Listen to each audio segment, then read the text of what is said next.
era la continuación de lo que vimos la semana pasada, del sistema nervioso central que ocupa la cavidad craneana y que es lo que nosotros llamamos el encéfalo. Vimos dentro de las divisiones lo que correspondía al romboencéfalo y al mesencéfalo, hablando de lo que en la organización estructural es parte del tallo encefálico. Ese tallo encefálico va a tener como porciones representativas al diencéfalo, al mesencéfalo y al romboencéfalo. Nosotros hasta ahora vimos simplemente la parte media, que era el mesencéfalo con todos sus componentes, el romboencéfalo a su vez también con sus divisiones y componentes que lo conforman. Hoy lo que vamos a hacer es describir, tanto a nivel estructural como alguna de las funciones que cumplen y en posición, a lo que es el prosencéfalo. Este prosencéfalo es la parte más rostral del encéfalo y que está subdividido en dos grandes grupos. Lo que corresponde al telencéfalo, que es lo que nosotros conocemos como los hemisferios cerebrales, lo que normalmente decimos el cerebro, mientras que el diencéfalo es otra subdivisión, pero que no es tan visible, que tiene varias funciones en sí. Dentro de lo que es el diencéfalo, tomamos algunas partes que, como son internas, tienen relaciones con todo lo que es el telencéfalo y con vías mesencefálicas y romboencefálicas. Es un área de comunicación principalmente. Bueno, este telencéfalo, ¿qué vamos a poder describir? Vamos a hablar de una corteza cerebral, vamos a hablar de núcleos basales o de cuerpo basal, o cuerpo estriado, lo van a ver de distintas maneras, y un sistema límbico. Una cavidad que tiene este telencéfalo, que no es única, sino que al ser dos hemisferios cerebrales, o dos lóbulos, vamos a tener un ventrículo lateral derecho y un lateral izquierdo. Eso es correspondiente a lo que es telencéfalo. Mientras que en el diencéfalo vamos a hablar que desde dorsal hacia ventral vamos a encontrar un montón de estructuras que están alrededor de dos masas ovoideas que tienen la función principal y que son la vedette del diencéfalo, que son los tálamos.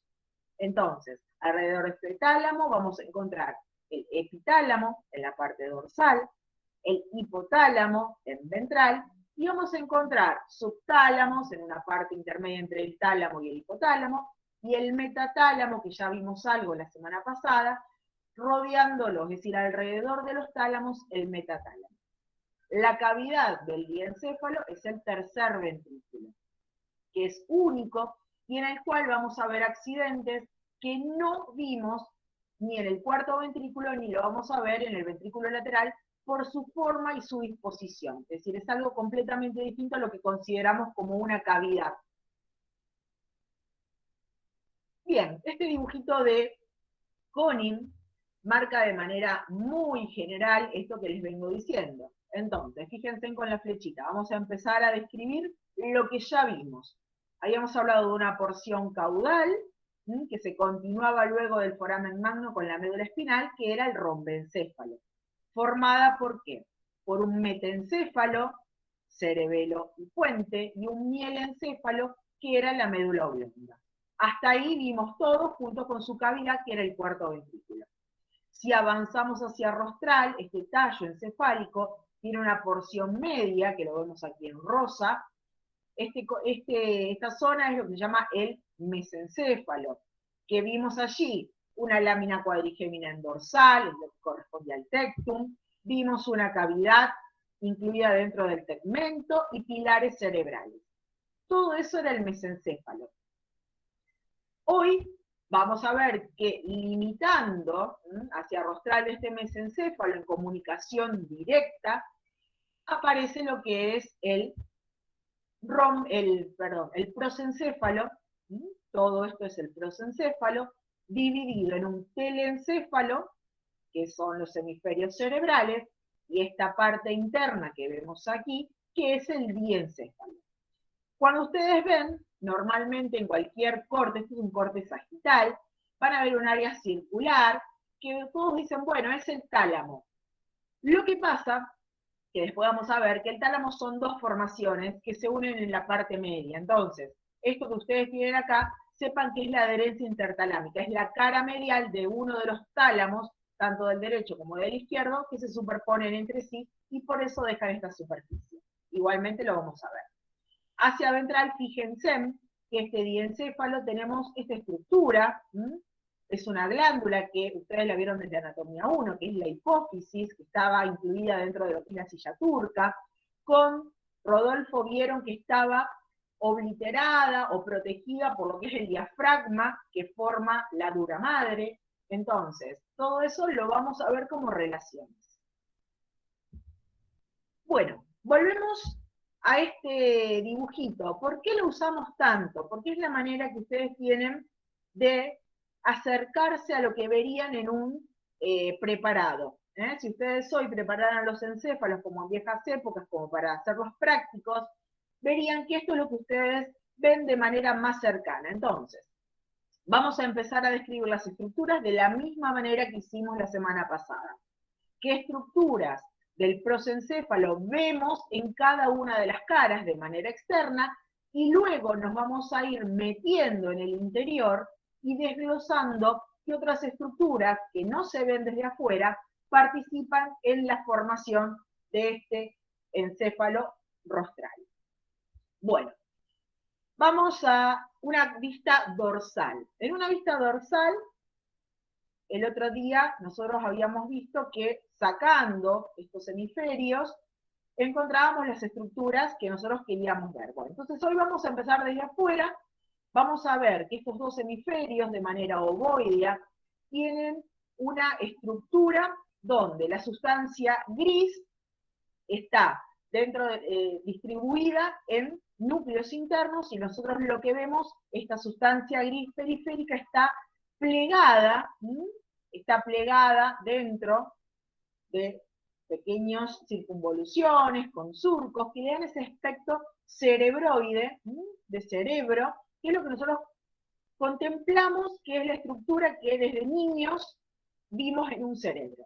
¿Qué ocurre? ¿En todas las especies es así? No. Vamos a ver que los cerebros van a variar en tamaño en relación a cada una de las especies. Vamos a ver que van en pequeñas especies desde los 70 a 150 gramos, pueden llegar hasta el kilo 200 en el caso del humano, y en las grandes especies de las que nosotros trabajamos en veterinaria, trabajamos alrededor del medio kilo a 700 gramos. ¿Todos van a tener este aspecto ovoideo? No. En algunos van a ser más redondeados, en otros van a ser trapezoidales, como el caso del cerdo, es decir, con una base mucho más recta, hacia caudal. Y con respecto a lo que es el aspecto este que dijimos de girus, de circunvoluciones, algunos animales son llamados lisencéfalos. Estos lisencéfalos son cerebros lisos, principalmente los roedores y lo que corresponde a los conejos, a los lagomorfos. Van a ver ustedes en los reptiles también que todos estos plegamientos que hay hacia el interior no están desarrollados, sino que el aspecto general es liso. Mientras que en los que nosotros conocemos, dentro de los mamíferos ya más avanzados, primates, o en el caso de los animales que nosotros estamos viendo como bovinos, los rumiantes, los equinos, los porcinos, van a ver que tienen un aspecto, los carnívoros por supuesto también, bien plegados hacia adentro, que se llaman girencéfalos. Entonces, ¿hay variabilidad de tamaño? Sí, hay variabilidad de tamaño. ¿Hay variabilidad de forma? También. Hay variabilidad entre las especies y entre las razas también, lo dijimos la semana pasada. Y a su vez, los dos grandes grupos. Más lisos, estos encéfalos, principalmente la parte cerebral, y más plegados. Y eso, bueno, si alguno vio en alguna época alguna película, decían que cuanto más plisados es, mayor signo de inteligencia, es porque hay un mayor desarrollo, y la limitante, ¿cuál es en este caso? La calota craneana, todos esos huesos que lo protegen, forman un límite. Entonces, por más que estas vesículas cerebrales quieran expandirse, encuentran esa limitante y comienzan a plegarse. Todavía no hay nada demostrado, pero bueno, muchos dicen que es un signo de inteligencia o de desarrollo dentro de lo que es a nivel encefálico. Vamos a ver una cara ventral. En esa cara ventral, fíjense en que yo los hemisferios ya los pierdo en cierta manera, empiezo a ver una cara mucho más lisa, no empiezo a ver esas circunvoluciones, pero aparecen estructuras que son más específicamente descriptibles de manera individual. Yo voy a empezar a reconocer tractos, estrías, superficies, cuerpos, que en la cara dorsal no lo puedo hacer, porque no están presentes y principalmente porque tienen una distinta función. Vamos a la cara lateral. En esa cara lateral, fíjense en que los hemisferios, podemos hablar de que dorsolateralmente tienen una estructura similar, ese plegamiento con los surcos, que después vamos a ver cuáles son los importantes que ustedes tienen que saber. Y empezamos a ver lo que es la diferenciación a través de un surco, que se llama surco rinal, con la cara ventral. Fíjense en la diferencia. Dejo de tener estas circunvoluciones, estos pliegues, y empiezo a ver estructuras más marcadas y mejor definidas. En un corte sagital, sigo viendo algunas circunvoluciones en dorsal, en esta cara media, que después vamos a ver que tiene un nombre específico, y cada una de esas partecitas toman un nombre y una función particular. Voy a encontrar una estructura blanca, fíjense en que entre toda esta estructura gris que yo veía como corteza, voy a ver una sustancia blanca bien marcada, que en este corte sagital la seccionamos y que actuaba de modo de puente entre lo que es el lado derecho y el lado izquierdo, que es lo que se llama el cuerpo calloso. El cuerpo calloso es una gran comisura con función motora que relaciona tanto el hemisferio derecho como el izquierdo a modo de puente. Vamos a encontrar otra comisura que es en ventral, fíjense aquí, que es el fornix, que tiene una relación con la porción telencefálica y la porción diencefálica. Actúa a modo de conexión con estructuras del diencéfalo. Esto que ustedes ven aquí, ahora simplemente a modo de nombrárselo, después vamos a ir profundizando, es lo que correspondería a una de las cavidades del telencéfalo, que es el ventrículo lateral. En este caso, ventrículo lateral derecho. Vamos a describir cada una de las partes y vamos a empezar por la cara basal. ¿Por qué vamos a empezar por la cara basal o cara ventral del encéfalo? Normalmente cuando uno empieza a estudiar o a leer algo del encéfalo, surge que las funciones originales del encéfalo estaban relacionadas a funciones olfatorias. Se piensa en un encéfalo primitivo, donde cada una de las funciones estaba relacionadas a la olfacción. Entonces, había una zona preponderante que era la parte ventral, que tiene una función olfatoria, en algún momento se le llamó rinencéfalo. Nosotros, ¿cómo lo vamos a llamar esta cara ventral? La vamos a llamar paleopallium, o palioencéfalo. Nada que ver con el paliocerebelo que vimos antes, para que no se confundan. Esto es el paleopallium. Este paleopallium, que está en la cara ventral, va a tomar como límites un surco en lateral que se llama surco rinal, que me lo separa de la cara lateral de este telencéfalo, y ese surco rinal me da el límite lateral de esta cara del paleopallium. Hacia medial, el límite es mucho más difuso y vamos a encontrar que es a nivel del fornix, y es cuando se empieza a plegar el encéfalo hacia la parte interna, y va a dejar un grupo de núcleos de manera general dispuestos por debajo de esta cara ventral, que es lo que nosotros llamamos como núcleos basales o cuerpo estriado. Entonces, vamos a empezar a describir estructuras. Estas estructuras que se pueden ver de manera macroscópica están relacionadas entre sí, tienen una función olfatoria y son continuación del origen del primer par craneal, que se acuerdan que era el olfatorio. Que este par craneal se originaba de manera extraencefálica, estaba en lo que era las terminales nerviosas, provenían de quién? De la mucosa olfatoria, atravesaban la lámina cribriforme del etmoides e iban a ascender hacia lo que es la porción encefálica, hacia dos vesículas, lo que se llaman los bulbos olfatorios. Son dos cuerpos ovoideos, huecos, que a través de ellos ingresan hacia lo que es la zona o cara ventral del encéfalo, o palio-pallium, formando un tracto olfatorio único. Si se fijan en la flecha lo tenemos ahí. Entonces, bulbo olfatorio, que tiene múltiples, en la porción más rostral, múltiples conexiones con lo que es el origen del primer par craneal. Se continúa con el tracto olfatorio, que es único del lado derecho y del lado izquierdo, y a su vez, hacia caudal, se va a subdividir en dos estrías olfatorias. Una estría lateral y una estría medial.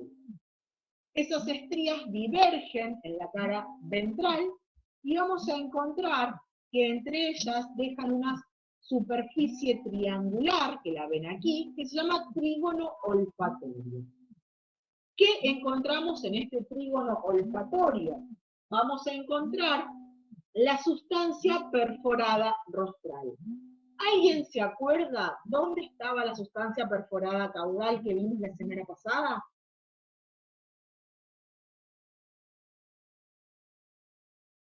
¿Nadie?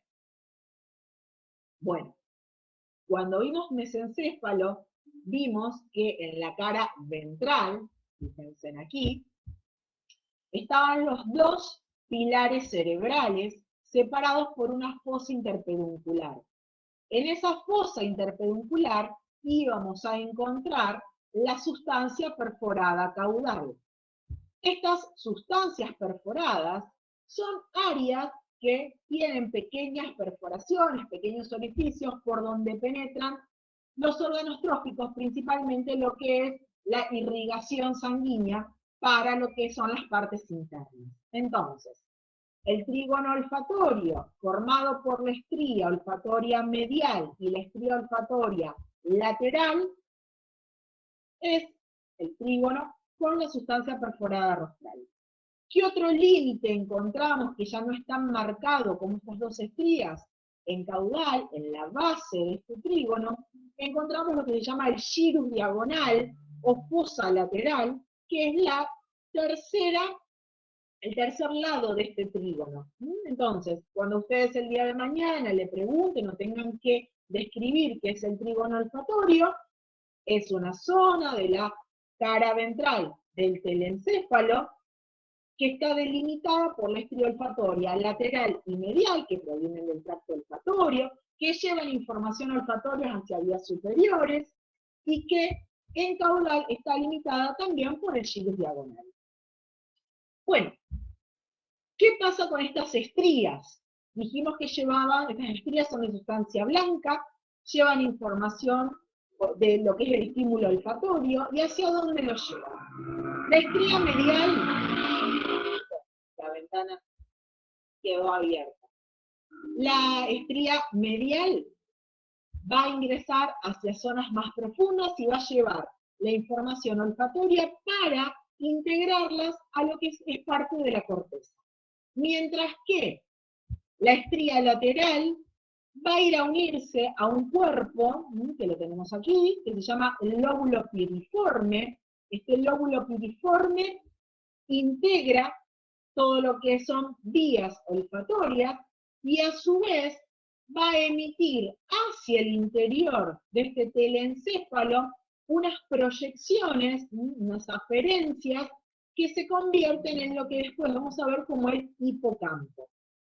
Estamos, hipocampo Guastadamón es continuación del lóbulo piriforme que está en ventral hacia la cara interna de lo que corresponde al telencéfalo.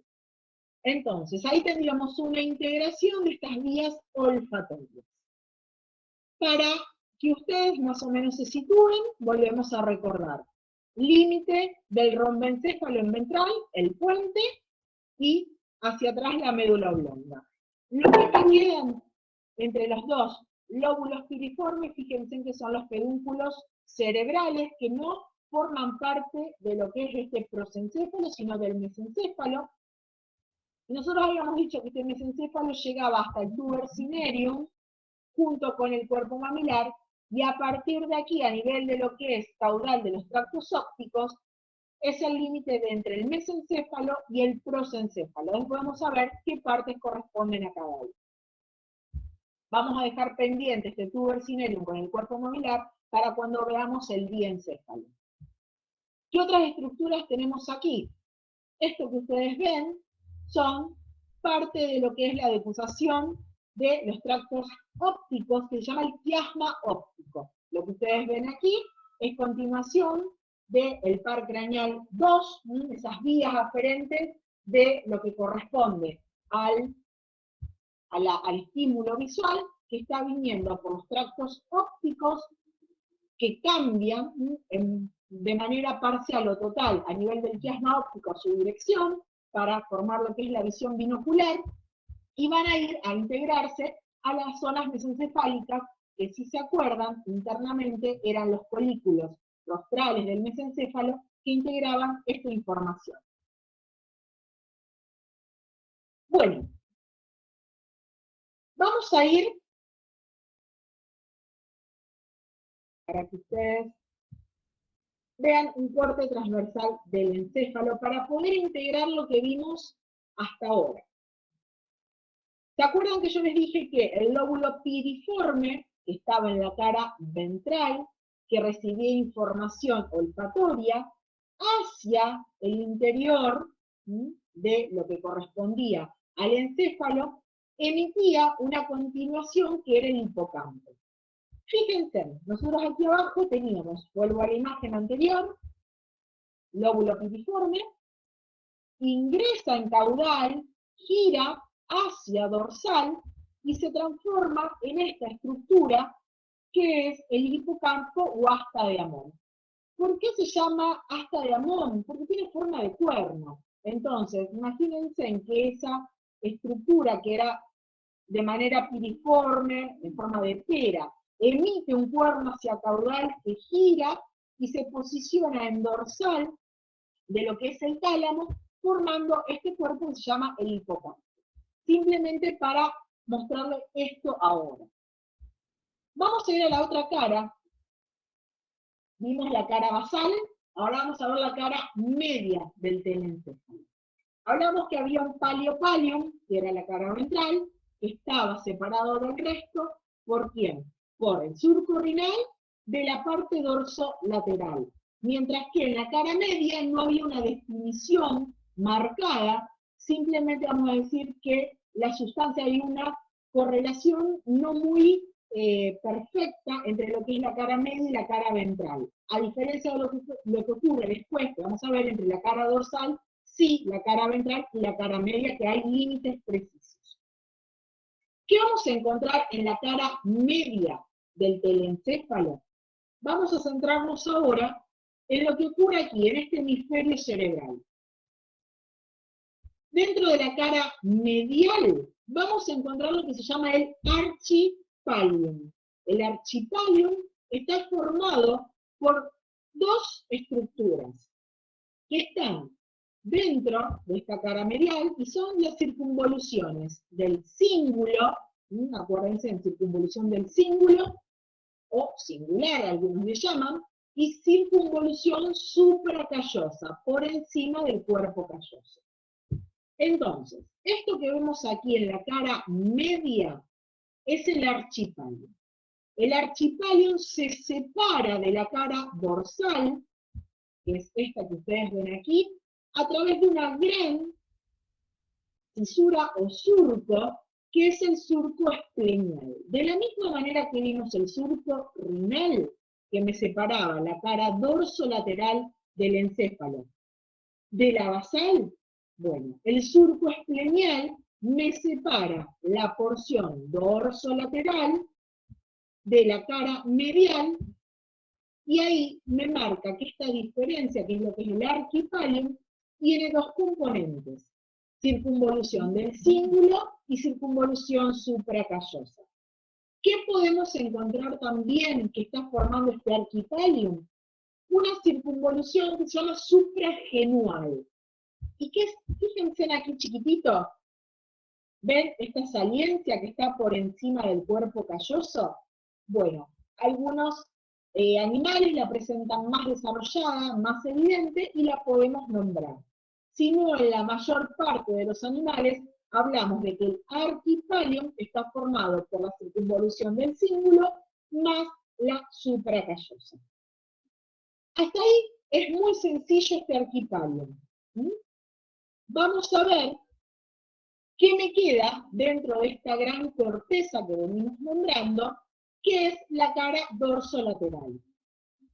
Volvemos ahí, fíjense, todo esto que ustedes conocen o que vieron como la corteza cerebral es lo que se llama el neopalium.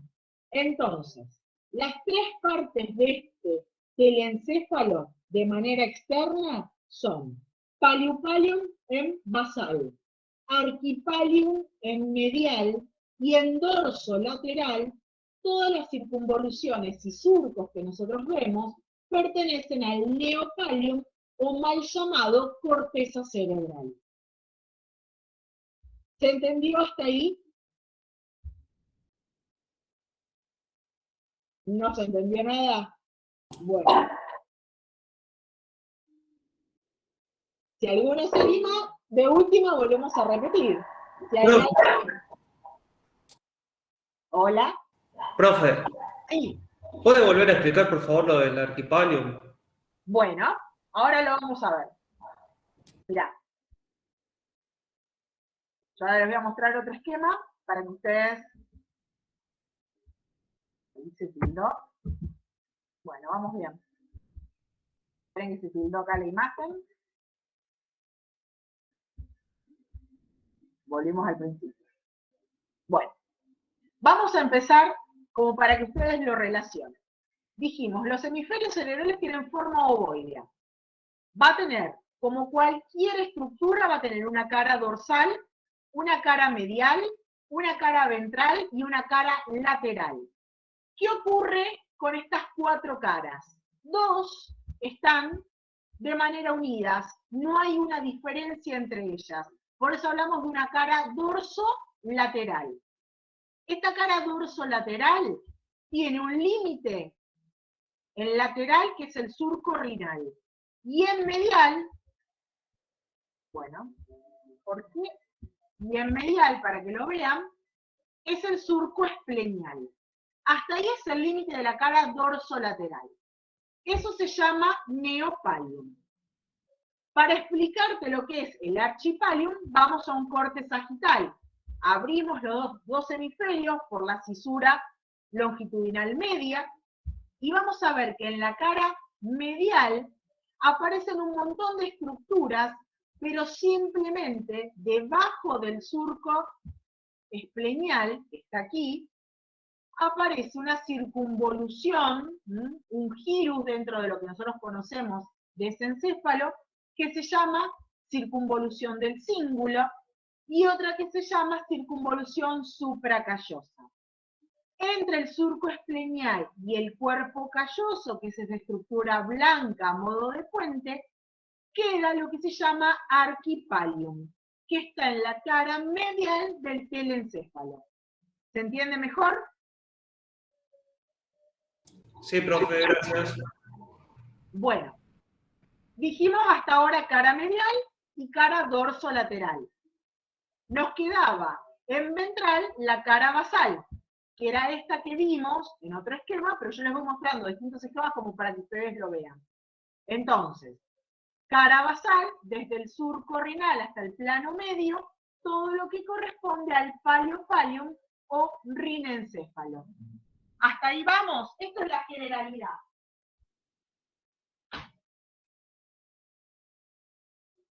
Seguimos. ¿Qué accidentes vamos a encontrar en la cara dorsolateral o neopalium, que es lo que nos quedó pendiente?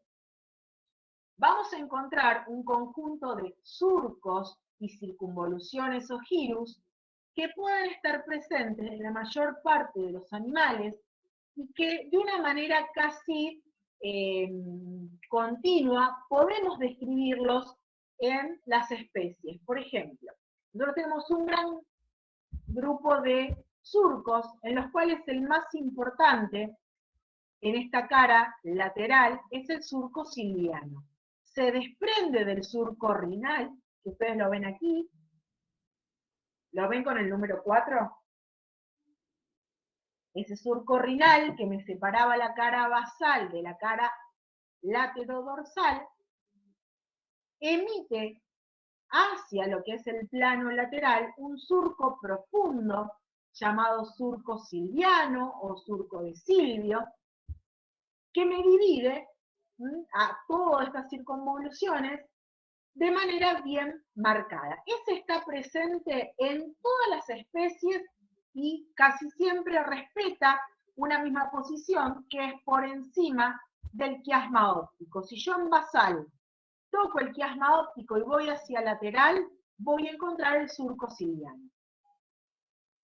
¿Qué otros surcos están marcados en todas las especies? Un surco que me divide el lóbulo frontal, que es el surco cruzado, lo vemos en dorso lateral, es este que está aquí arriba. Y vamos a encontrar dentro de esta cara lateral surcos como puede ser el ectosilviano y el suprasilviano, en los cuales no siempre está presente en todas las especies. Vamos a ver que muchas veces puede estar presente el suprasilviano, pero el ectosilviano queda de manera más superficial y no marca los girus tan notoriamente. Entonces, en la cara lateral del neopalium vamos a encontrar surco silviano, surco cruzado, surco ectosilviano y suprasilviano, y en algunas especies les va a nombrar un surco que está dividiendo en dos la porción lateral, que es el presilviano. Entonces, ese presilviano puede estar presente o no, según algunos de los encéfalos que saquemos o de la manera en que se conserve ese encéfalo. Muchas veces in situ lo podemos ver y cuando hacemos una extracción, algunos se van a perder. Entonces, esto se lo nombro más que nada para que cuando ustedes hagan sus encéfalos y no encuentren todos los surcos, no se preocupen, no es anormal. Hay surcos que son bien marcados y hay otros que no. Entonces, repetimos de nuevo. El neopalium se extiende desde la cara medial, desde el surco esplenial, hasta el surco rinal, que está en ventrolateral de este encéfalo. ¿A quién contiene? Contiene el surco silviano, cruzado, ectomarginal, supramarginal en lateral, y podemos encontrar el presilviano también. Esos surcos, cuando están marcados, dejan esos pliegues de sustancia gris, que son los que se llaman girus o circunvoluciones. Entonces, esos girus o circunvoluciones van a tener los mismos nombres que los surcos. En el caso, fíjense aquí, por encima del surco silviano voy a tener la circunvolución silviana. Voy a tener una ectosilviana y una suprasilviana. ¿Se entiende por qué toman esos nombres?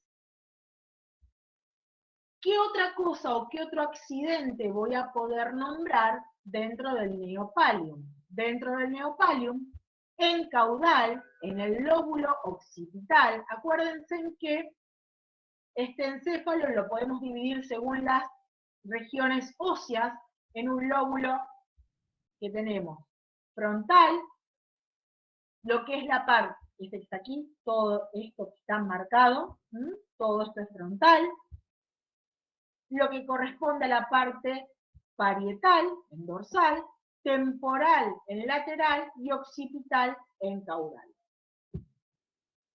En el lóbulo caudal, en cierta forma en la parte occipital, vamos a encontrar un grupo de surcos que se llaman el grupo de los marginales. Ustedes aquí lo van a ver en lateral, pero no están en lateral, simplemente porque aquí la imagen es una imagen bidimensional. Entonces, cuando nosotros lo trasladamos a la tridimensionalidad, el grupo de los surcos marginales están en dorsal, en dorso caudal, y tienen una posición más medial. Ahora les voy a mostrar otros. Bueno, fíjense. Esto que está aquí, dorsal, en el lóbulo occipital, vamos a encontrar un grupo que están en el plano medio. Si yo divido a este hemisferio en una parte lateral y una medial, en la parte medial vamos a encontrar un grupo que se llama el grupo de los surcos marginales. Esos surcos marginales están presentes casi de manera continua, como les dije antes, o constante más que continua, en las especies. Y tenemos un surco que se llama marginal, que es este, un ectomarginal que queda hacia lateral, y un endomarginal que casi siempre lo vamos a ver en la cara media. Entonces, el grupo de los surcos marginales son tres: marginal, ectomarginal y endomarginal. Eso es todo lo que ustedes tienen que conocer de los surcos y circunvoluciones. Para que vean este que está aquí, acuérdense que es el cruzado que separa el lóbulo frontal de la parte parietal.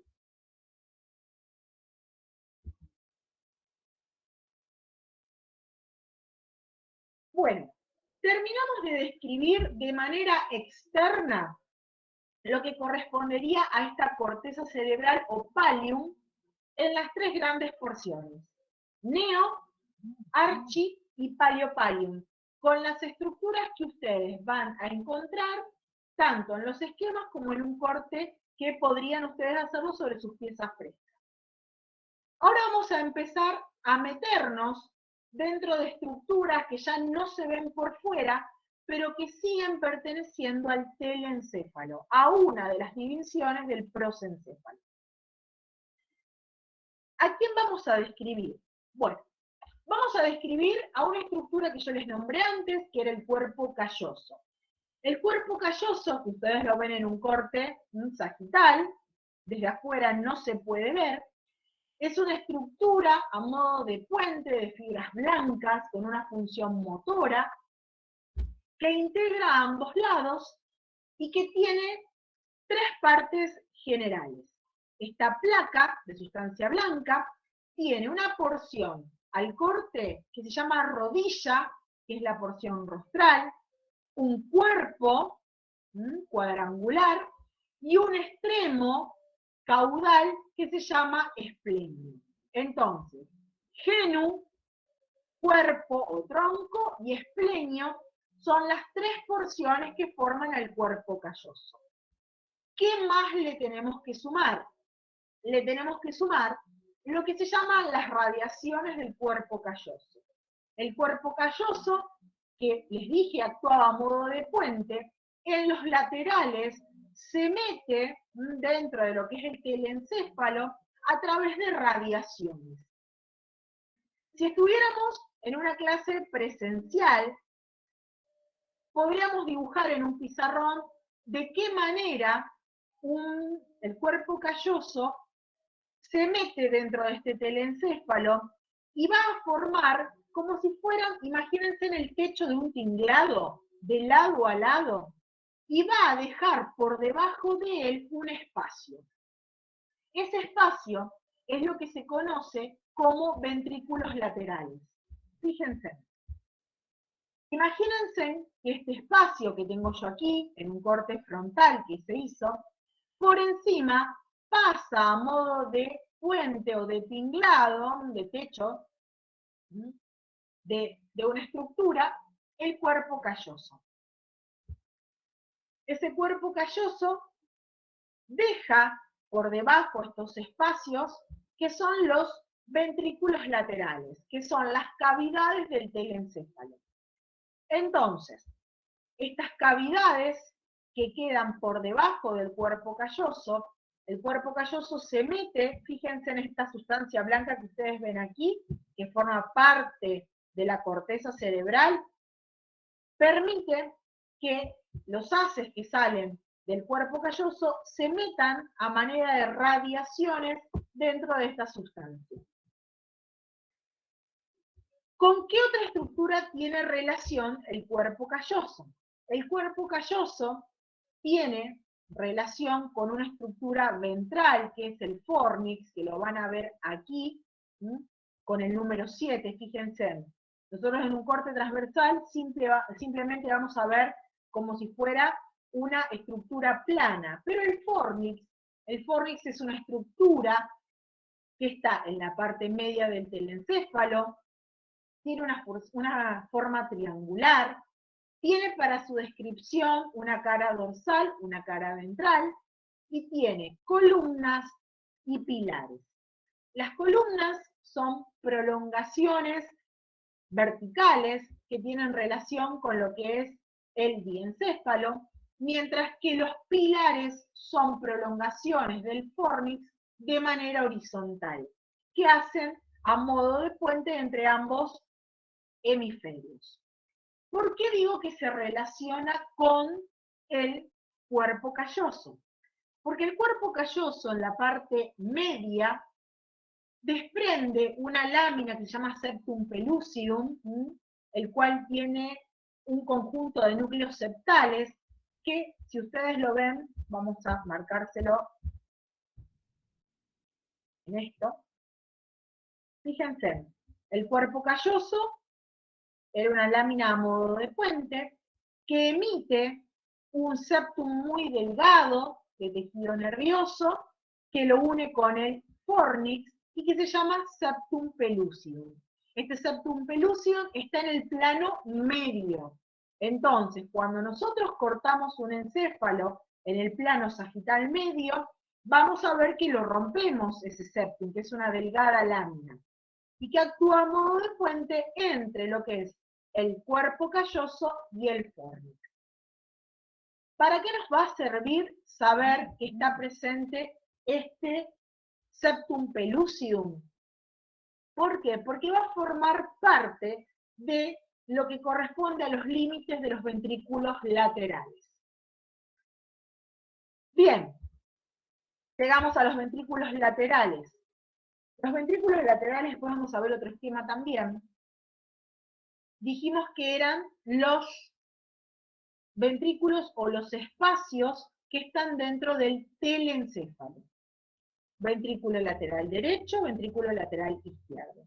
Si es un espacio, vamos a hacer una descripción como si fuera una cavidad, en el cual vamos a tener un techo, un piso, una pared lateral y una pared medial. En el caso de las extremidades rostral y caudal, en este caso, vamos a nombrarlas como las uniones entre las paredes directamente. No hay estructuras que las formen por sí solas, sino que las mismas que forman el techo y las paredes se juntan y en esas reflexiones forman la parte anterior y la parte posterior. ¿Cuáles son los límites y qué es lo que nosotros vamos a contemplar como límite del ventrículo lateral? Son las siguientes estructuras. En dorsal, el techo está formado por el cuerpo calloso, que les dije que pasaba a modo de puente. Entonces, el techo está formado por el cuerpo calloso, la cara ventral del cuerpo calloso. La pared medial va a estar dada por el septum pellucidum y parte del fornix en ventral, que es donde se inserta este septum pellucidum. Esa es la cara medial. La cara lateral, dijimos que el cuerpo calloso se metía dentro de esta sustancia blanca a partir de radiaciones, entonces forma esa pared lateral que proviene del mismo techo. Entonces, el cuerpo calloso forma el techo y pared lateral con sus radiaciones. ¿Qué me está faltando? El piso del ventrículo lateral. ¿Quiénes lo forman? Vamos a encontrar un núcleo, que es un núcleo llamado caudado, después vamos a ver en dónde está ubicado, pero para que ustedes sepan, el piso del ventrículo lateral está formado por el núcleo caudado en rostral.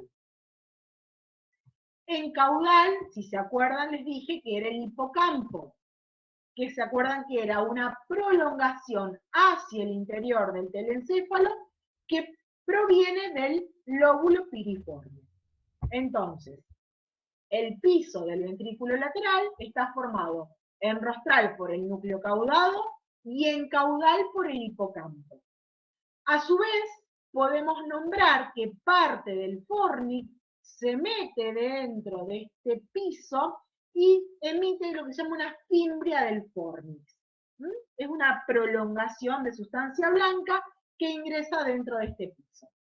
Pero de manera muy general, núcleo caudado e hipocampo o asta de Amón son las dos estructuras que forman el piso del ventrículo lateral.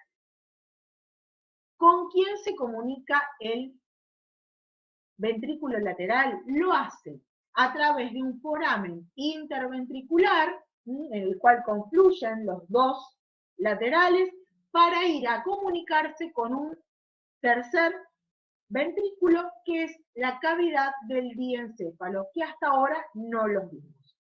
Entonces, el líquido cefalorraquídeo que se produce en el ventrículo lateral derecho y en el ventrículo lateral izquierdo, por presencia de los elementos de la barrera hematocefalorraquídea, que son la tela coroidea, el plexo coroideo y el tejido ependimario, presentes en cada uno de estos ventrículos, se produce el líquido cefalorraquídeo y a través del foramen interventricular pasa al tercer ventrículo, abandona los ventrículos laterales para ir al tercer ventrículo.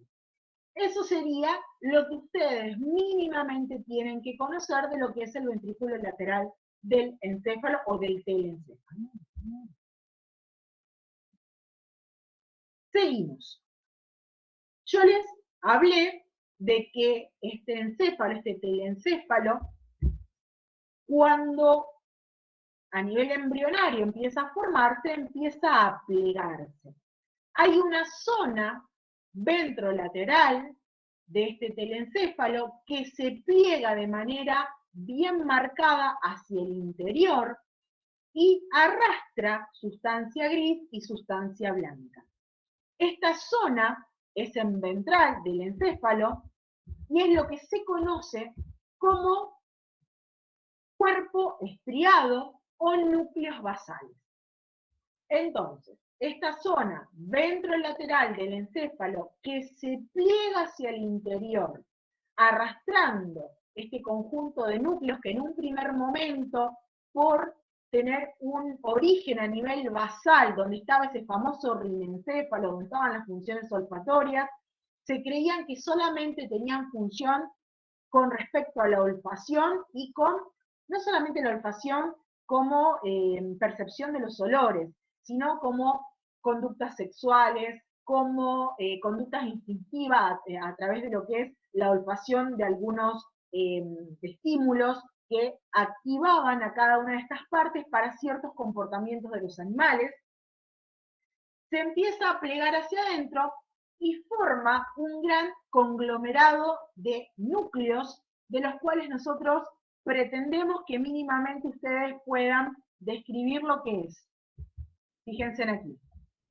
Se plegó la corteza, fue hacia adentro, nos quedaron los ventrículos laterales, tanto derecho como izquierdo, con el septum pellucidum, aquí está el fornix, y esto que está acá en blanco, ¿qué les parece que puede ser? Forma el techo y pared del ventrículo lateral. ¿Alguien sabe qué puede ser esto? Igualmente ya lo están viendo, creo que está hasta nombrado. Bueno, cuerpo calloso, chicos. En un corte transversal podemos ver el cuerpo calloso, está cinta de sustancia blanca que atraviesa a modo de puente ambos hemisferios y los conecta.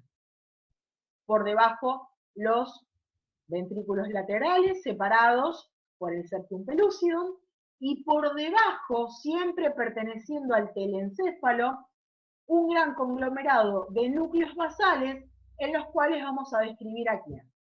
Núcleo caudado, el más importante y más interno. Núcleo lenticular, lo vamos a ver aquí, lenticular o lenticulado.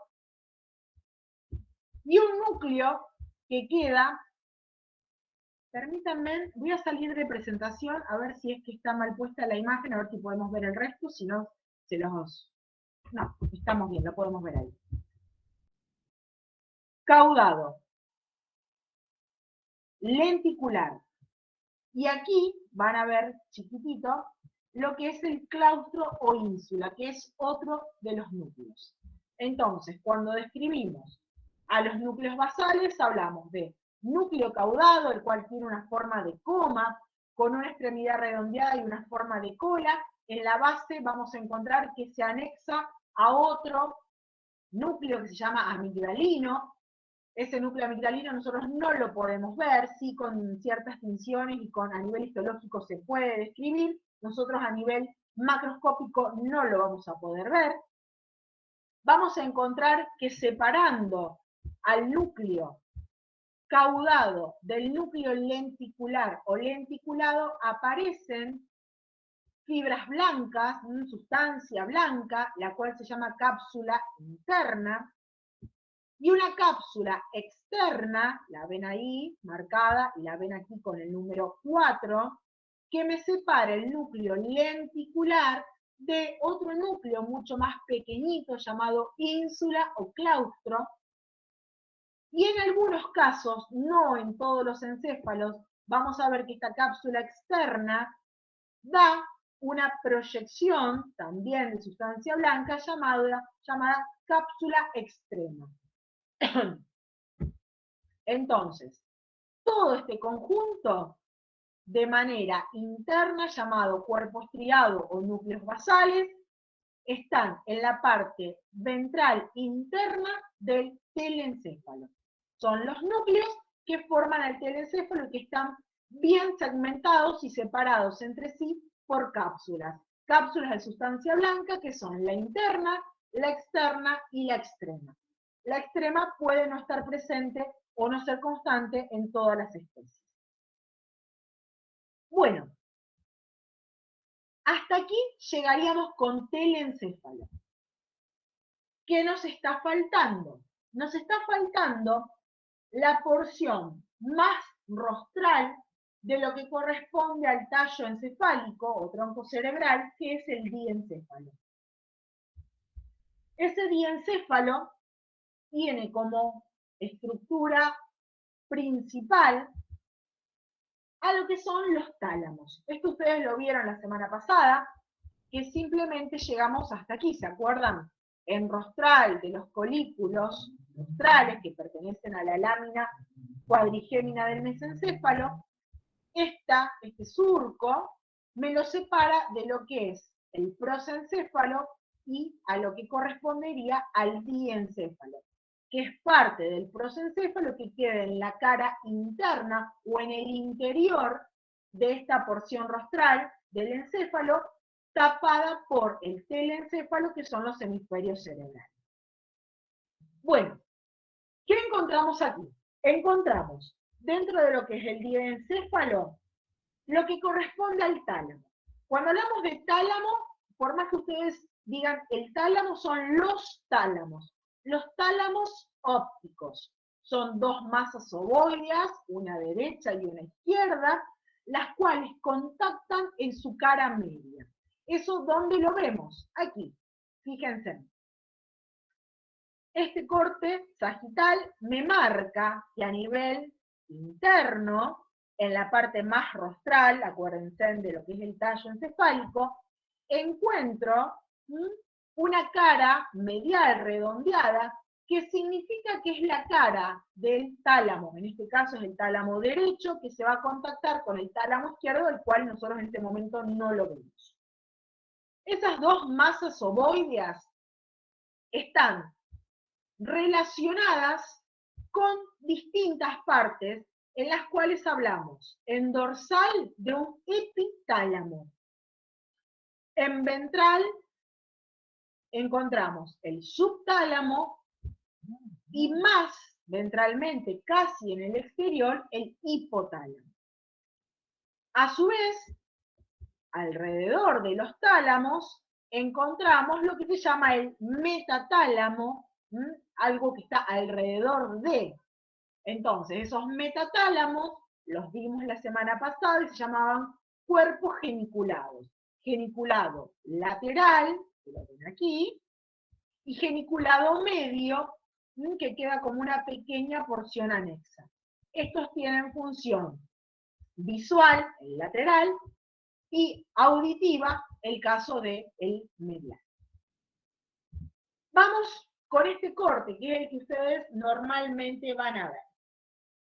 Cuando hablamos de aquello que está por encima del tálamo, que son el epitálamo, de las estructuras que nosotros podemos llegar a encontrar de manera macroscópica, es una pequeña glándula que se llama epífisis o glándula pineal, que está en caudo dorsal del epitálamo. Fíjense que ustedes aquí lo tienen con el número 11. Si vamos a esta imagen, es esta pequeña glandulita, que a través de un pequeño fascículo tiene una conexión con lo que es la parte dorsal de este tálamo.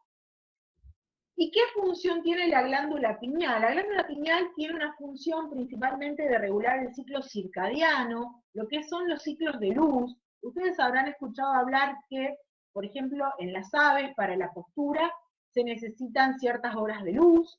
En el caso de los cerdos, en los machos o en la hembra se necesitan horas de luz y potencia de este tipo de luz para que el ciclo reproductivo se lleve a cabo, para la espermatogénesis, para la ovulación, para todo lo que es el ciclo estral. Entonces, esta glandulita tiene una función importante en regular este ciclo. ¿Qué otras estructuras forman el epitálamo, que están por encima del tálamo? Vamos a hablar de un complejo avenular, las avénulas. Estas avénulas están formadas por núcleos avenulares, comisuras avenulares y estrías avenulares. Estas avénulas son centros de integración para conexiones con lo que es la parte de la corteza, de lo que es el telencéfalo. ¿Qué podemos decir? Estas avénulas nosotros no las vamos a poder marcar, simplemente las nombramos. La comisura avenular relaciona tanto los núcleos avenulares del lado derecho como del lado izquierdo.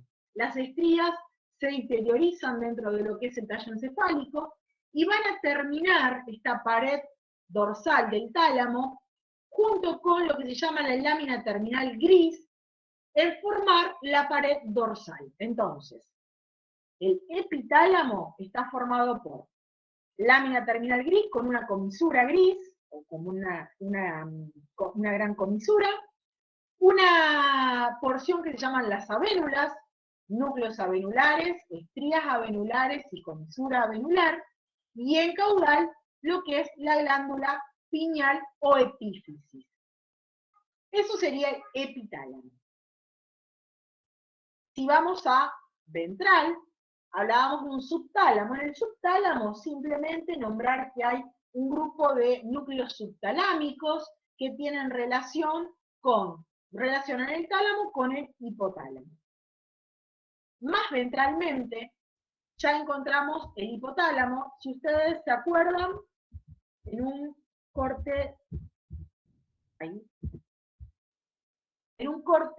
de la cara ventral, es decir, en basal, vamos a ver que del diencéfalo, lo único que se puede ver es el hipotálamo en el cual encontramos una sobreelevación llamada tuber cinereum, lo van a ver aquí con el 9, que hacia caudal se proyecta con el cuerpo mamilar, el cual tiene un conjunto de pequeñas neuronas que son de conexión con centros posteriores, a nivel de lo que es el mesencéfalo y romboencéfalo.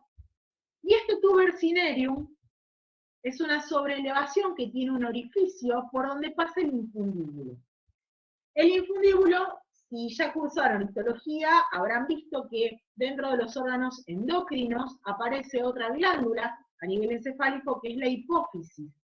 La hipófisis o glándula pituitaria, a no confundirse entre pineal, epífisis, pituitaria y la hipófisis. Esta glándula tiene dos porciones, tiene una función principalmente hormonal, a través de lo que es la regulación de algunas funciones endócrinas, y vamos a ver que tiene conexión a través de un infundíbulo con lo que es el hipotálamo. Entonces, del hipotálamo, en la cara ventral, vamos a ver el tuber cinereum, la conexión con el infundíbulo, el cual normalmente en las piezas no lo van a ver porque es un conducto muy delgado, muy lábil, y que queda adherido a la hipófisis que está anclada a la silla turca a través del diafragma de la hipófisis. Entonces, tuber cinereum y cuerpo mamilar son las dos áreas visibles del hipotálamo que pertenecen al diencéfalo y que lo puedo ver en la cara basal de este tallo encefálico. ¿Qué otra cosa más vamos a poder ver? Dijimos que el diencéfalo tenía una cavidad. Esta cavidad es el tercer ventrículo. El tercer ventrículo ya no lo podemos describir como describimos, por ejemplo, el cuarto ventrículo o el ventrículo lateral. ¿Por qué? Porque el tercer ventrículo, tiene forma de anillo. ¿Por qué se da esta forma de anillo? Piensen que entre los dos tálamos queda un espacio. ¿Qué ocurre? A medida que los tálamos se desarrollan y van creciendo, en la parte media, de manera circular, las caras mediales de los tálamos empiezan a proyectarse hacia medial y en un momento contactan con el del lado opuesto y se adhieren, que es lo que llamamos adherencia intertalámica. Entonces, la cavidad que había, que en un primer momento era una cavidad única, queda relegada a ambos lados de donde las caras mediales del tálamo se unieron. Fíjense que me queda todo alrededor una forma de anillo hueca, que se contacta a través del orificio interventricular con los ventrículos laterales. Y hacia caudal, a través del ano, con lo que corresponde al acueducto mesencefálico o acueducto de Silvio. En el caso, muchas veces, este ano toma el nombre de los humanos, es decir, orificio de Monroe, creo que le llaman, como para que si lo ven de distinta manera, sepan que es el mismo. Entonces, conexión del tercer ventrículo, que es en forma de anillo, tenemos foramen interventricular y foramen de Monroe o ano. ¿Qué pasa con esta descripción de anillo? ¿Cómo la describo? Simplemente voy a describir las paredes a nivel de lo que corresponde principalmente dorsolateralmente. Voy a ver que en el caso de dorsal, voy a hablar de un epitálamo. Vuelvo a nombrar aquellas estructuras que yo nombré como relaciones del tálamo. Entonces, en dorsal vamos a hablar de que va a tener un techo, el tercer ventrículo, formado por el complejo venular, la epífisis y lo que correspondería a la lámina terminal gris, que está aquí adelante en rostral. Si vamos hacia ventral, hablamos que el hipotálamo es el piso de este tercer ventrículo, y que las paredes van a estar circunscriptas a lo que corresponde al anillo que le forma la adherencia intertalámica. ¿Qué otra descripción más vamos a hacer de este tercer ventrículo? Vamos a hablar de que no es un anillo perfecto, sino que va a tener unas pequeñas evaginaciones, su luz, y que esas evaginaciones se van a llamar nichos. ¿Se acuerdan que nosotros en el cuarto ventrículo vimos que había un nicho que se llamaba nicho fastigio o fosita cerebelosa, que era el que se metía entre la língula y el nódulo, que eran las dos extremidades de la dermis? En este caso aparecen tres nichos, tres pequeñas evaginaciones que van a tener relación con otras estructuras.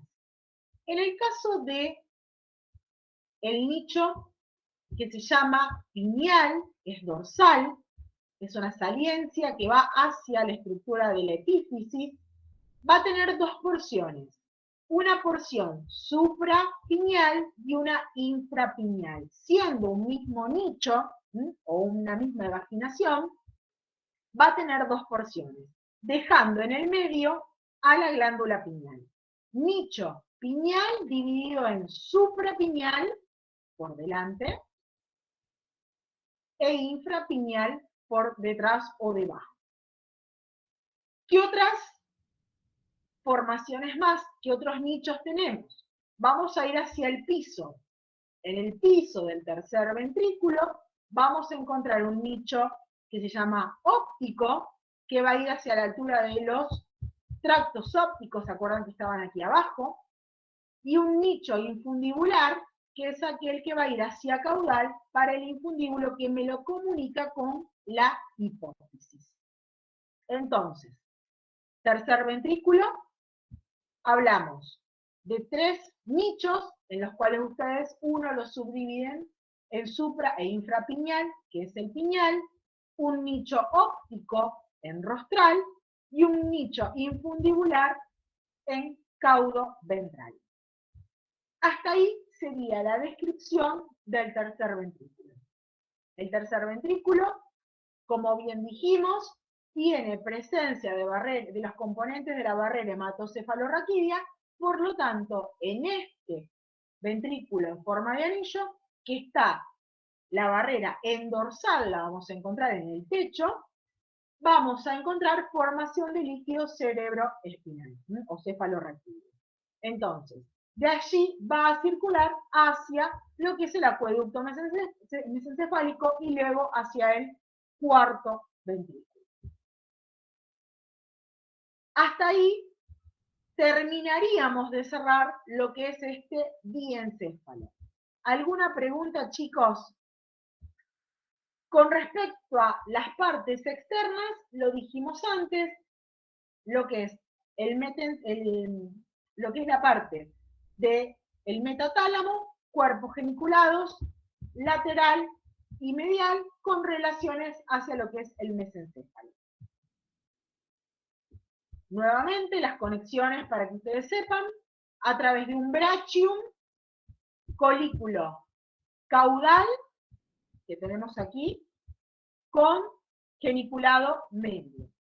Y a través de un brazo mucho menos desarrollado, colículo rostral, con geniculado lateral. Esas son las conexiones entre el mesencéfalo y lo que correspondería al diencéfalo. Aparte de lo que corresponde, por supuesto, a las vías internas, que llevan información principalmente de vías autónomas hacia lo que son los tálamos e hipotálamos. Bueno, esto ya lo vimos. ¿Qué me queda para que hagamos un recordatorio? Dijimos que el polígono de Willis, la semana pasada, vimos que a través de la arteria basilar, que era a continuación de lo que correspondía a la espinal ventral, avanzaba por el mielencéfalo, llegaba al puente, y en el momento que las carótidas internas se dan dos ramas para formar este polígono anastomótico, fíjense, las dos carótidas da hacia caudal una rama comunicante la cual se va a anastomosar junto con la basilar y va a empezar a dar ramas principalmente para toda la porción caudal del encéfalo.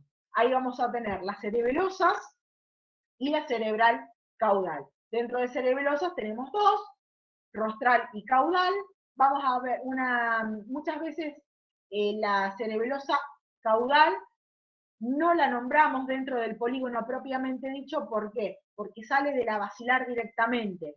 Entonces, sabemos que está dentro de lo que es la irrigación de esta parte ventral, pero no está formando el polígono propiamente dicho, sino que a través de lo que es la cerebelosa rostral, sí ya podemos nombrar que es parte del polígono. ¿Qué vamos a tener? Cerebral media, la rostral y la caudal, que esas van a ingresar y van a empezar a dar irrigación nutricia, principalmente a todo lo que corresponde a las partes internas y externas de este encéfalo. El retorno venoso se da a través de múltiples vasos. Siempre acuérdense en que la presencia de este polígono o de esta estructura anastomótica es generar muchas ramas de pequeño porte. ¿Para qué? Para que no haya pulso dentro de lo que es este sistema tan lábil de un... nosotros hablamos de que el tejido nervioso a nivel encefálico, bueno, todo lo que es a nivel del encéfalo en general, hablamos que se llama un tejido altamente friable, es decir, ante cualquier tipo de presión o cambios en su estructura puede lacerarlo y romperlo. Entonces, la mayor cantidad de ramas anastomóticas, aparte de abastecer y de suplirse entre ellas, en el caso de que haya algún tipo de obliteración o de obstrucción, sirve para que no haya grandes vasos que estén siendo a nivel arterial pulsátiles y que alteren el equilibrio de lo que es el tejido nervioso. Entonces, muchas ramas pequeñas que van a ingresar y que van a retornar ¿hacia dónde? El retorno venoso va a ser hacia los senos venosos. Lo vieron con Rodolfo seguramente. Tenemos un retorno venoso hacia el seno sagital dorsal, el más importante. Luego tenemos un sistema basilar, en el cual vamos a encontrar parte de los cavernosos, parte de lo que es el seno hipoficiario y los transversos, y a través de todo lo que son los senos retorna a lo que es la circulación general. Entonces, más que nada, como para que lo sepan, se habla de que el polígono de Willis, propiamente dicho, es del perro. Nosotros hablamos de que este arco está en todas las especies, aunque no tome ese nombre. ¿Alguna pregunta? ¿Algo que no haya quedado claro? Acuérdense en que todo lo que sea bibliografía para este tema, tenemos como referencia Getty, luego DICE. DICE lo recomendamos, ¿por qué? Porque los esquemas son mucho más amables, como para que ustedes lo puedan entender, son los que nosotros le mostramos a ustedes. Traten de no guiarse por el Popesco. Popesco tiene esquemas muy básicos, entonces por ahí hay estructuras que las van a perder. Conning tiene algunos esquemas lindos, fíjense que algunos los hemos utilizado, pero también son muy generales. Pueden utilizar como bibliografía recomendada un librito que se llama Neurobiología Básica para Veterinarios, para el que le guste profundizar algo de esto. Yo no creo que haya muchos, pero bueno, yo se los recomiendo, que es de Zucolini, está en la facultad seguramente, y si no, lo pueden pedir. Y Agüera tiene, nosotros se los dimos para médula espinal, pero Agüera con este tema se vuela mucho, entonces por ahí les va a dificultar a ustedes. Manéjense con Getty y con DICE como referencia, y ante cualquier cosa nos vuelven a consultar. Saben que está abierto lo que es el foro y la comunicación que tenemos siempre, que es con respecto a la página del campus.